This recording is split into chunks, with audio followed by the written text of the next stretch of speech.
نون والقلم وما يسطرون ما أنت بنعمة ربك بمجنون وإن لك لأجرا غير ممنون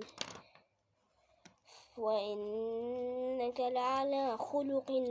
عظيم فستبصر ويبصرون بأيكم المفتون إن ربك من هو أعلم بمن ضل عن سبيله وهو أعلم بالمهتدين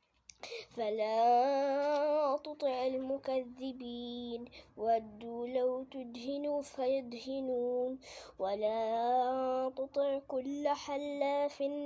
مهين هماز مشاء بنميم مناع للخير معتد أثيم عتل بعد ذلك زنيم إن كان ذا مال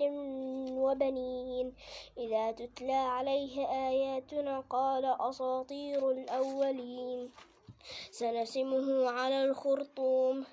إنا بلوناهم كما بلونا أصحاب الجنة إذا قسموا ليصير منها مصبحين ولا يستثنون فطاف عليهم طائف من ربك وهم نائمون فأصبحت كالصريم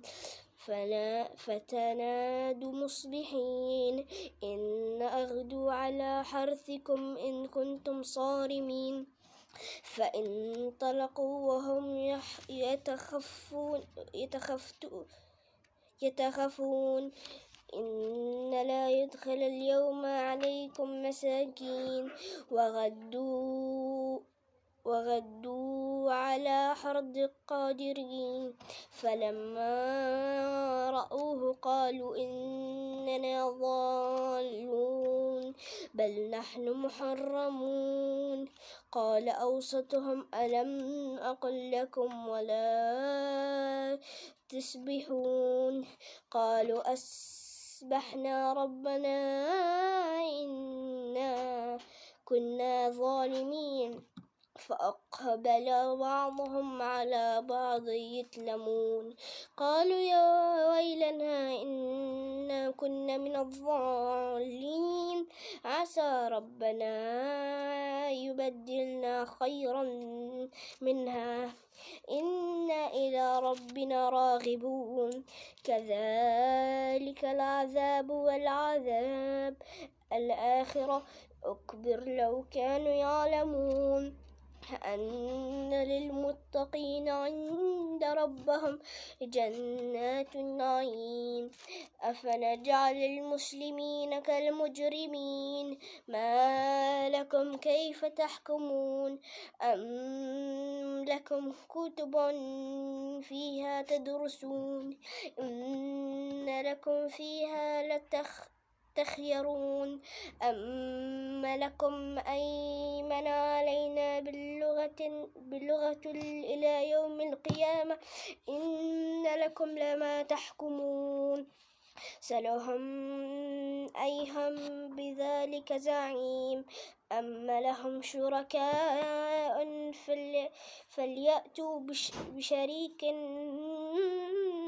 بهم إن كانوا صادقين يوم يكشف عن ساق ويدعون إلى السجود فلا يستطيعون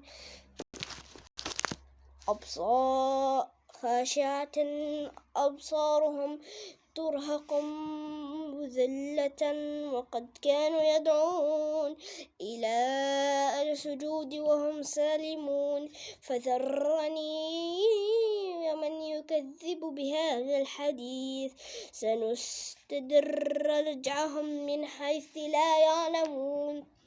وإن لهم إن كيد متين أما تسألهم عن أجرهم فيها من مغرم مثقلون أما عندهم الغيب فهم يكتبون فأبصر الحكم ربك ولا تكن كصاحب الحوت إذا نادى وهو مكظوم لولا أن تدرك نعمة من ربه لنبدأ بالعراء وهو مذموم فجاء ربه فجعله من الصالحين وإن يكاد الذين كفروا يزلقونك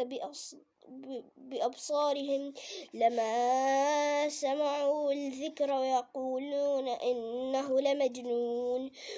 وما هو إلا ذكر للعالمين. صدق الله العظيم.